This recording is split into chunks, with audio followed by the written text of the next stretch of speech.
now to welcome Daniel Bramble. Woo!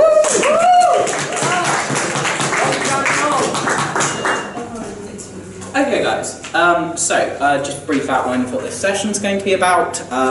It's going to be sort of basically a process of how you do debating rather than any specific techniques. So it's basically going to start by outlining what you should do during preparation time, then work through how you should take notes during the debate, and then finish off by doing some stuff in terms of how you adapt during debates to other people's cases. Those are like the three big areas of it.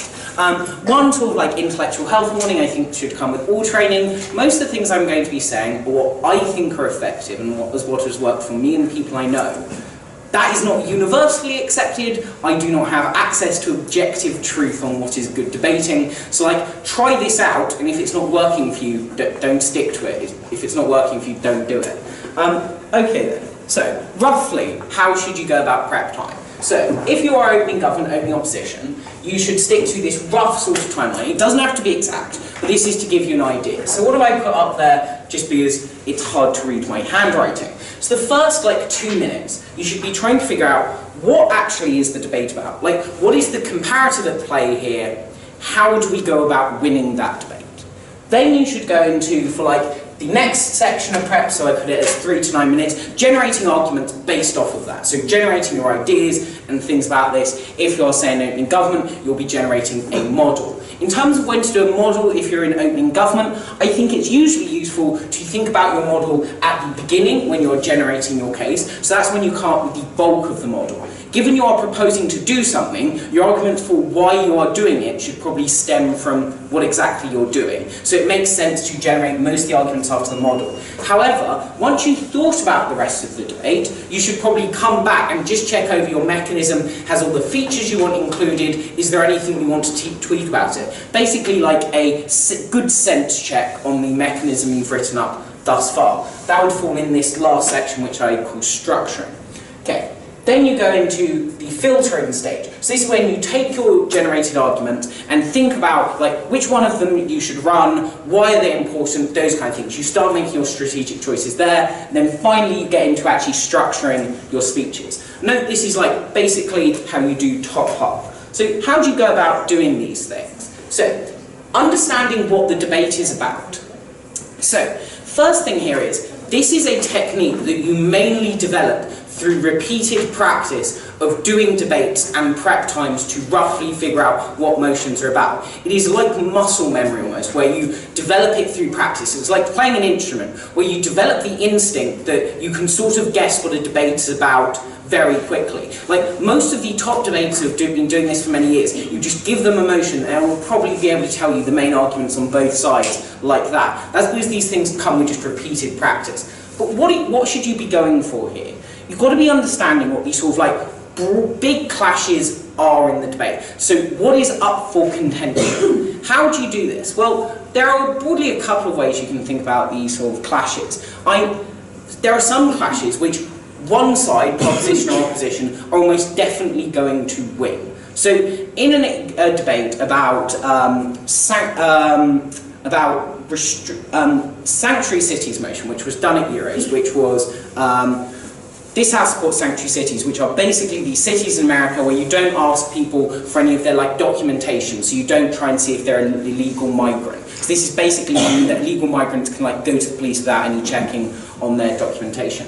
Proposition are definitely going to win things like migrants having access to the police. Like, Ob can contest that, but no matter how good a job they do, they can't prove that like illegal migrants have more access in non-sanctuary cities. And like, opposition are almost definitely going to win the backlash argument that people are going to be really angry about that. Like, that's the sort of clash there.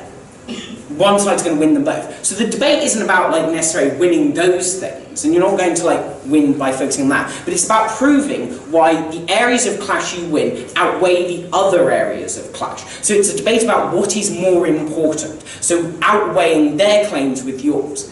The other way of viewing clash is some debates which are mainly about winning what could actually happen. This will especially, say, be a lot of IR debates, where everyone roughly agrees what the outcome should be. A lot of, say, debates about gender equality or LGBT equality, everyone roughly agrees what your end outcome is, which is more equality, and the debate is mainly spent debating how we end up achieving that. So that's a different form of clash, where it's about contesting what the actual truth is. You're not weighing up whose outcome's more important. You shouldn't be spending your time coming up with arguments for that. You should be spending your time trying to figure out how you win the truth claim. That means you figured out what the debate roughly is, because you figured out what you're clashing over, what you are trying to prove to win. And you should start with those general perceptional questions, like principled questions about like what are the key issues. But also what you should be doing here is trying to figure out your broad stance on the debate. So what would you broadly support as proposition or opposition? What you broadly disagree with, and what are the main reasons you have for believing this? Not in terms of like reasons as an argument in and of themselves, but in terms of like your broad understanding of supporting something. So for example, we support this because it leads to greater freedom of speech and we think that is a right the state should protect. Those kind of things. Not these specific arguments within them, but those broad reasons. Because establishing your understanding of those means you know what you're trying to look for in terms of coming up with arguments. That also means you have a coherent case. Because the thing you've got to be doing in prep time is trying to be coming up with a conception of what you guys are contributing to the debate. Never think about the motion or like your debating effort as like listing off arguments, but rather trying to have a contribution to that round and why that wins. So you've got to be asking what you are winning in this debate and sort of working out why your contribution delivers that. So that's what you try and figure out there, and you develop that mainly via practice. Now in terms of generation, like this is quite simple in terms of just like you're trying to come up with as many arguments as possible. Therefore things like figuring out what the stakeholders in the debate are, figuring out sort of how you prove the links of the sort of like what is the debate claims you make. In terms of generation, what you should do is consider it like a journey of proving a point, where it is like you figured out what you've got to try and prove here. Now you start with your motion or policy and work your way from that to the end point of the proving the thing you've said you've got to win the debate. You've just got to go on that journey and consider it how you slowly work through that. Practicing that exercise means slowly working through the analytical steps and reasons to achieve that. And the thing is, what you've got to be here is very self-critical, where you always throw out the reasons in generation. You always ask that question, further question of why. Why exactly do the claims I'm making still stand? Because it's all about slowly building up those steps. And generation is just about coming up with like sort of like a breadth of arguments. So what you then come up with, once you've sort of figured out your arguments, is you filter them down. So what you've got to do here is, firstly, just ask if the arguments you are making are plausible. As in, take a step out of the debate and what you think debating should be about. Does this seem like a thing that is true in the real world? Does this claim seem ridiculous? A useful way of thinking about this is there a way the opposition can rebut this in one line that makes me seem a bit silly? Is there like a really easy dismissal of this case? Because a lot of times people do run cases that seem really good to them, but are just a bit implausible, and that's one of the important things you've got to get used to, is taking the step outside the debate and sort of criticising it from that. But also you've got to figure out now, and this is a useful time to do it, start, once you've grounded yourself in what the problem, what the debate is figure out what the other side will say to criticise you. What are they going to make their arguments on? And what you've then got to do is build answers into the case you are making. Some people think this means you sort of like list out the arguments they could make and like pre-butt them. The thing is, there are loads of ways of making an argument. So for example, in the Sanctuary Cities motion I mentioned, there are loads of different ways to talk about backlash. So you could run this in terms of like the individual treatment on the ground of someone who's attending a school where they will be bullied more by their classmates. You could talk about it in terms of the incentives for vigilante groups to set up. You could talk about it in terms of voters' incentives to vote for more right-wing politicians. All of those are broadly answering backlash, but there are loads of different arguments. So if you try and pre-butt each one of them, you're maybe just going to miss out entirely what the op have come up with. So what you're actually trying to do here is figure out what the general underlying point for, say, the backlash argument is, and answering the, like, broad question that's posing. So your answer to the broad question of backlash is, why do people feel angry about sanctuary cities? And you've got to build your answer into your case, where you explain why they aren't going to be that angry in this same way. Because even though they make the arguments in many different ways, they all have that rough similarity. So it's finding the broad cases of the opposition and building in your answer to that, rather than trying to take out these specific cases. Moreover, if you figured out what the broad stances of the other side are, that means when you're trying to generate rebuttal later down the line, you've done at least that base groundwork of thinking, and they're usually not that surprised by what they're delivering. Therefore, you are quicker to adapt, respond, and adjust. The next thing you've got to do in filtering is figure out whether the conclusion of the point you're reaching is actually impactful. Does this sway a judge's mind on who is winning the debate or not? A useful rule of thumb is, if your point concludes with, and we shift the narrative, it's definitely not an impactful argument, because I don't know what a narrative is. Like, think about how this actually, you've led the judge to changing their mind. So you'd be filtering it in that way of assessing the sort of impact there.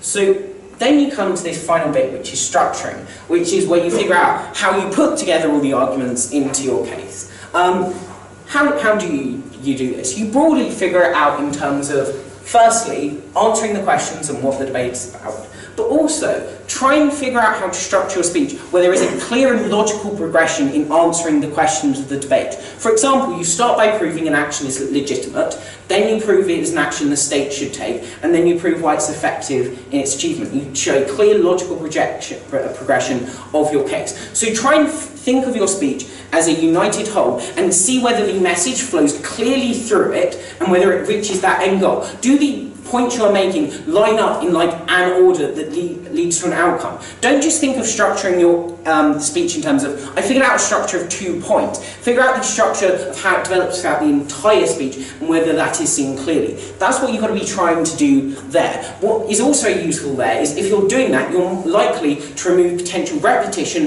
of points from, like, you made the same point in multiple different instances in slightly different cases. That can be easily removed if you just think about the clear progression of your cases, rather than automatically splitting them up into, like, my 2 points of these and then discussing them in that framework.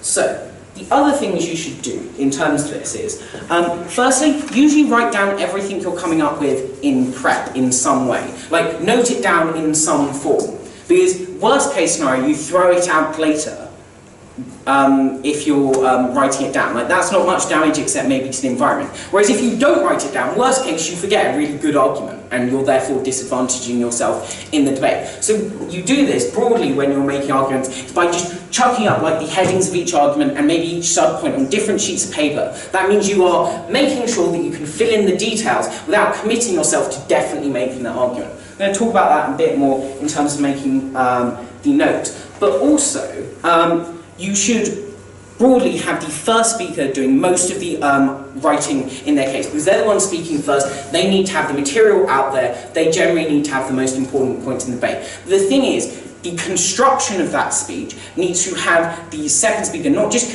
considering arguments, but also working, creating all the analysis of those arguments. So the second speaker needs to constantly be talking to the first speaker about how exactly they're explaining each point. What are their sub-points? They need to be working on creating that together. Firstly, this means your analysis is just better, but also it means the second speaker understands very clearly the case that the first speaker is making. If the first speaker therefore drops material or misses things, it's very easy for the second speaker to fill this in and correct for the errors. So you are much more integrated in your case, you're much more prepared for that. In terms of this structure, this is for when you're broadly doing a top half. It should change when you're working in bottom half. How is this? Structure just goes. You should structure your speeches during the debate, because you just don't know what the debate looks like yet, so it's slightly odd to create your speech already. What you need to then do is, I would recommend, say, spending the first 4 minutes on figuring out what the debate's about, because that means you can consider it from a wider set of angles, consider if something's missed, consider if there is, like, an area of the debate that's likely to be dropped by top half.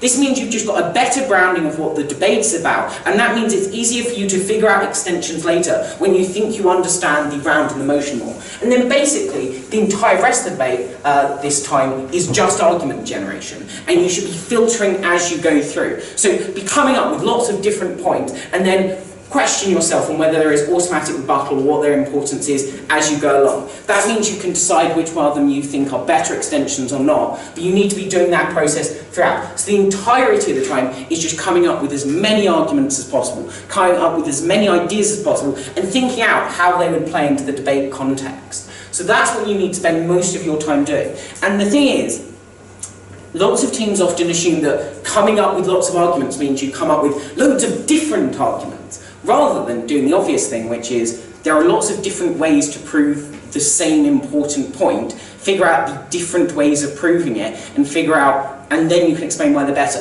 Why do I say this? It's because most debates are won by a couple of important points. The debate about sanctuary cities in the US, it could be about nuanced discourse on migration, it could be about rights. I think it's probably about being able to call the police if you're an illegal migrant. It's about the obvious things. And in most debates, there is usually an obvious set of outcomes you're talking about. Finding different ways to explain that is the more effective way of generating argument, because then you're winning the court clash. It's then about explaining why your explanations of that are better than top half, but that's better than justifying a completely new angle on the debate. So that's one thing to figure out.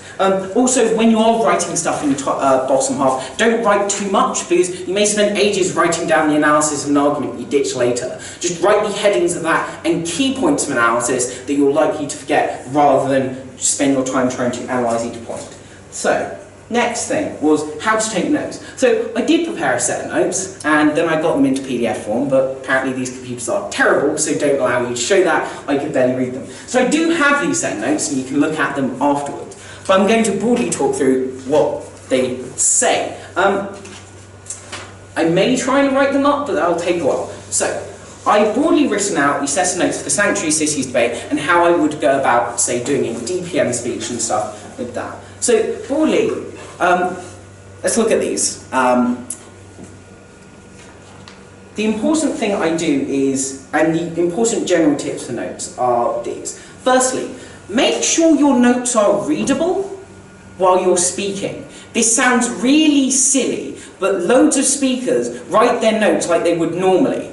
I don't normally read while stood up like this and looking down here and spending most of my time looking at judges over there. That seems like a silly way to write your notes if you want them to be legible. So what you should do is probably write bigger, like write so you can read them while stood up and this distance away from them. Like, this is going to sound really patronising, but it's actually useful. Secondly, don't write them in excessive detail. You don't want to spend your time reading your notes, because that means you aren't going to be delivering it clearly and coherently all the time, and often at the pace you require. You're going to spend too much time thinking. The less time you're actively thinking while delivering a debate speech, the better. You want it to be an easy flow from sort of like mind to the judge, rather than thinking about what you're saying as you're saying it. So write large, clear, limited amount of notes. Secondly, make sure you put them in a very clear order. So make sure you understand the order that you're writing them out in. So, for example, if you say, as I do, I use 20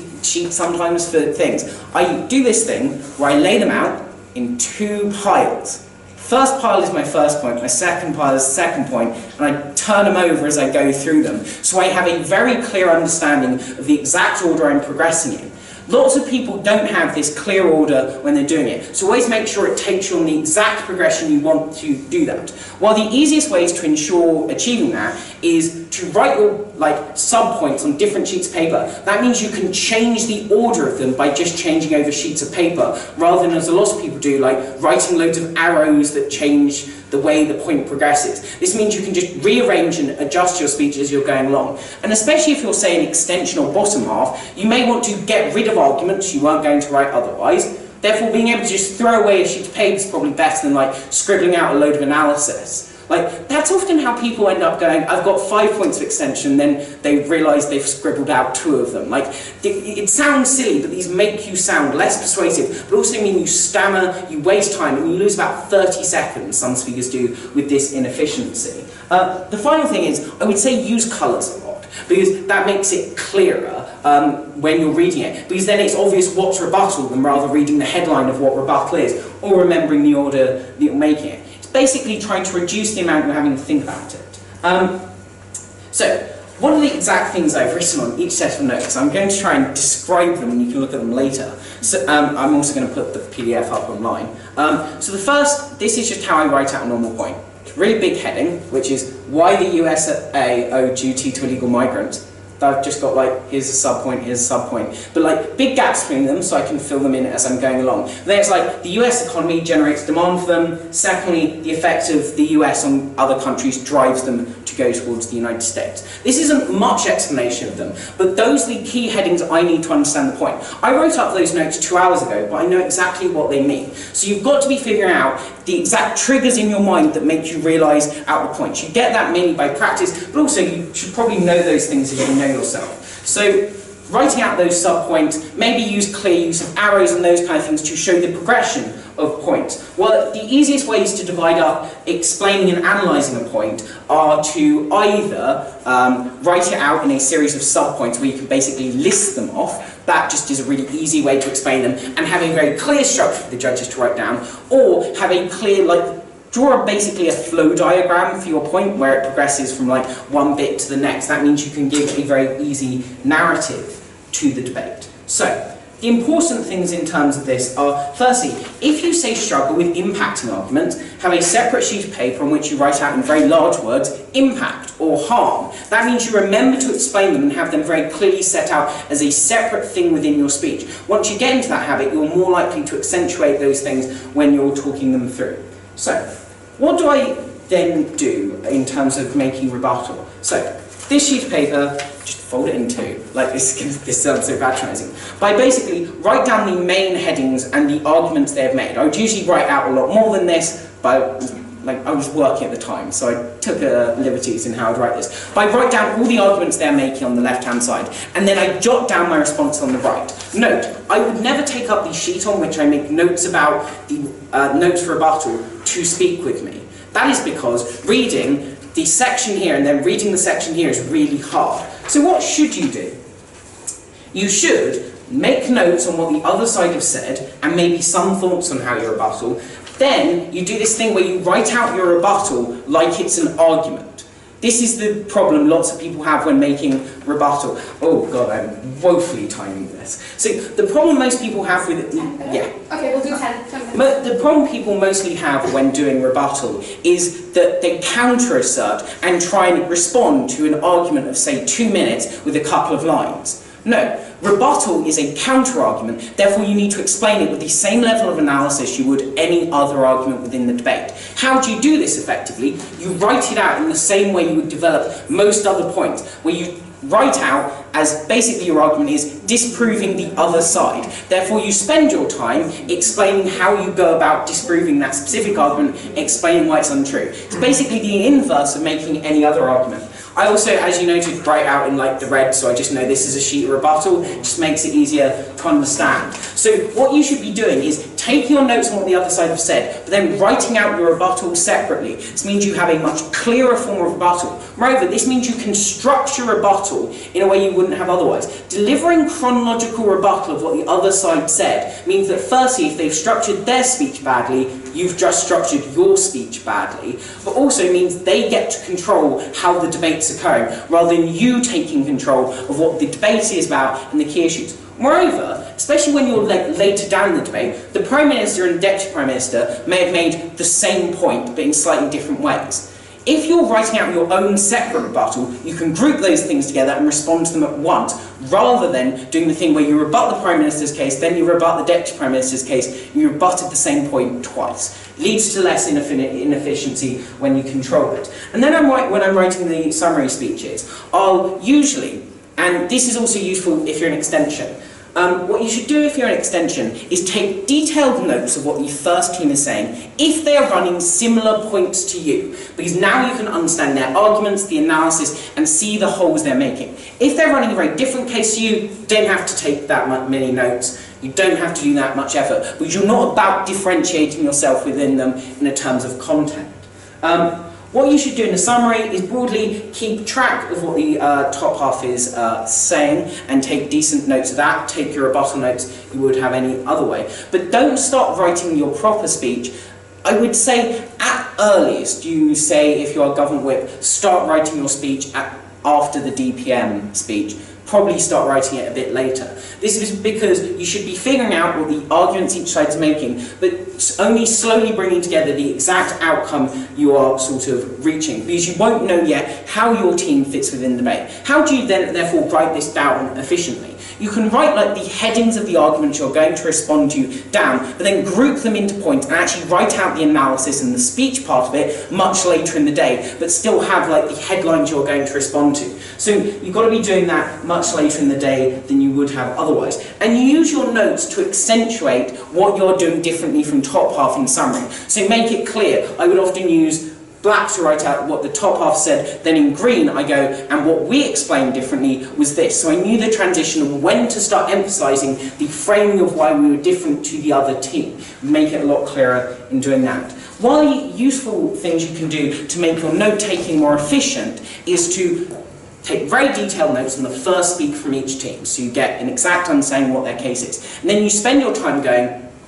what are the things missing from that speech? So what are the things that we're trying to extend off of, and therefore if the Deputy Prime Minister says we'll be a bit screwed, or what are the things that really affect my rebuttal? Then you just listen out for those in the second speech, rather than listen to the entire speech of the second speaker in detail. Sometimes the second speaker is great and you have to listen to them more, but as a general rule they'll generally be following on from their first speaker in most instances. So you mainly just got to figure out what are the important things they do differently and only take notes on them. That means you can spend more of your time focusing on your own things. I said I was going to do some stuff on adapting to other people's cases. I'm kind of running out of time, but I'll try and do that quite quickly with a couple of quick general tips of advice on how to adapt. Firstly, stay calm. Loads of people panic within debates because I don't have an extension or I don't have rebuttal for this. If you're worrying about those things, you're probably not thinking about how to come up with an extension, and you're wasting your time and effort and putting yourself in a position where it will be harder to achieve. What you should do is just relax, recognise there are plenty of ways to respond to arguments and there are plenty of ways to extend off cases, and most people aren't perfect, therefore you're probably going to be fine coming up with flaws in their case. By staying calm, you can actually take a step back and figure out the problems with their other cases. Secondly, think of the other teams not just as the individual arguments they make, but the case they are running as a whole, because you can figure out what that team's contribution is. It's important to think in contributions because, firstly, that's how judges think. They don't think of each individual argument and weigh them off. They weigh teams against each other, and you don't do that with a list of arguments. You do it with an idea of what their case was. So think about what their case is and try and rebut what is important to their case, or engage with what's important with their case, or frame against what's important in their case, rather than each individual argument they're making. That means you're going to be far more effective in what you're doing, but also it means that when you're trying to figure out what to rebut or what to engage with, you have a good metric of what that team has been done that's useful that you can respond to. And the final thing is, two things, is sometimes you need to be a bit more strategic in the debate, where sometimes saying in closing government, opening government, just kill the debate. Sometimes you've got to accept you're going to lose to opening government. What you do then is make sure you beat the opposition teams and spend your time directing and explaining exactly why you beat the opposition teams. Because especially if you're going to, say, compete at Worlds and Euros, this is over 9 rounds. You don't have to win every debate. You don't even have to win most of them. I think you can break at Worlds having won no debates at all. You can just take seconds through the entire competition. So as long as you just beat enough teams, you're fine. So sometimes you just got to be figuring out, if you can just not beat a team, how do you adjust and take out the important teams to respond to you? This is also a general thing, which is, when you're saying opening government, focus on covering a comprehensive case, that means you beat out closing government, focus on attacking opening opposition. You may lose to closing opposition, but you've taken out at least 2 teams. So always be thinking in terms of how do I beat out those other teams. And the final, I think most useful thing I'll say in this session is, don't be afraid and actively engage in commentary on the round to the judges. So lots of teams kind of spend most of their time trying to explain why what their arguments are and why their arguments are important. And occasionally say things like, and this responds to opening opposition, or we're better than opening proposition because. I'm just wrapping up. Yeah, so just the next 5 minutes. what you need to be doing is very explicitly telling the judges what the debate is about, what different teams' position are in that debate, and how you sort of like stand in response to that. So don't be afraid to say, opening government made this argument. It was flawed though, because it didn't explain this. We stepped up and explained it, and because of that, that argument now falls to the proposition, we beat them out. Like, be willing to engage in that explicit commentary, because you're not actually trying to win a debate, you're not trying to win arguments, you're trying to win over judges. Therefore, you need to tell them how to judge the round. Therefore, you need to be very explicit about those things. It's a thing you can be very afraid of, but be telling the judges, and that's especially what you should use your introductions for. We should be telling them what your contribution is to the round, and why that's important. Don't be afraid to stand up and go, guys, you should care about this. This is why other teams haven't done that. If you start doing that more, and are willing to do that more, it will be easier to explain why you're better than other teams. Because you're actually explaining why you're better than other teams, rather than trying to beat the other teams and hoping the judges realise it. It's that slight difference that allows you to do a slightly clearer performance on why you've won. I think I've finished. Are there any questions? You've got like 2 or 3 minutes for questions while the other room finishes, so we can do that.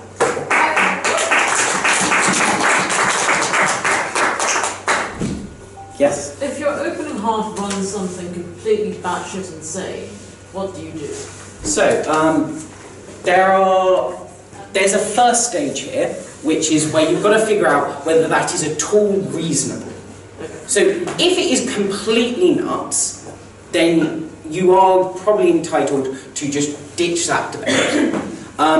But the thing is, you've got to have a very stringent criteria for that. If there is any grounds at all that it could be a reasonable interpretation, you just got to go with it. How do you go with it though? So firstly, you can do the classic running an even if case, which is even if proposition top half are wrong in this assumption or in this case, we still win the debate because.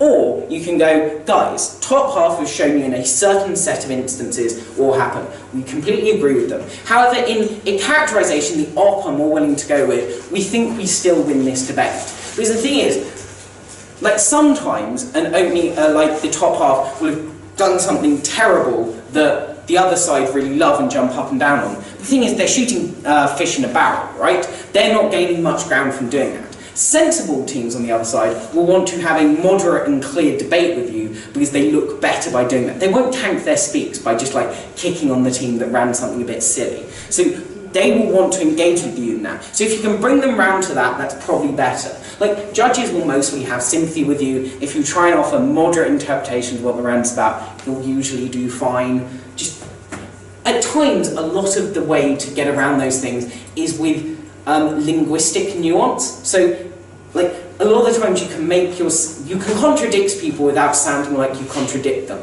It's very easy to do if you just think about using synonyms. You can usually, like, I'm saying you can knife people very easily if you use the right words, guys. You just got to be a bit smarter about it. Oh, of course that went on film, didn't it? My reputation for knifing is just getting worse and worse. So, any other questions? Yeah?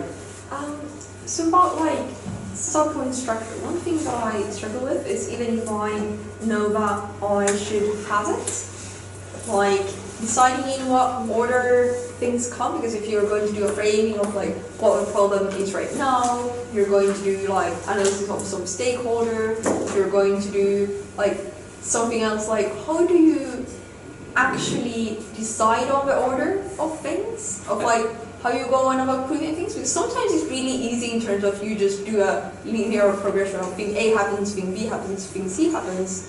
But if you have like many levels of it, how do you actually know which one is best? Okay, so the first thing is, you can usually save yourself a lot of time on the main structure of your speech, because almost every debate speech is, firstly, this is legitimate, secondly, it's effective. 80% of speeches are that, 95% of the ones I've delivered are that. Don't spend your time fussing about the big structure of your speech. So firstly, when you're structuring things, much simpler because you can dedicate most of your time to the substructure of it. But I think it's one of those things where it's really hard to teach a rule for this. You've just got to go, does this make sense as a way to progress things? Like, can I say this and any reasonable person would understand it? Because a lot of debating rules are basically, if I say this to someone, would they think it's sensible? Like, it sounds really patronising, but often you're trying to come up with a clever and clear way of doing something. There are many different ways to structure points that come across as perfectly clear. As long as it seems vaguely reasonable, it's fine. You don't have to panic too much. You need a structure, not necessarily a specific structure. That's what you've got to realise. Anything else? Cool. Then, head off.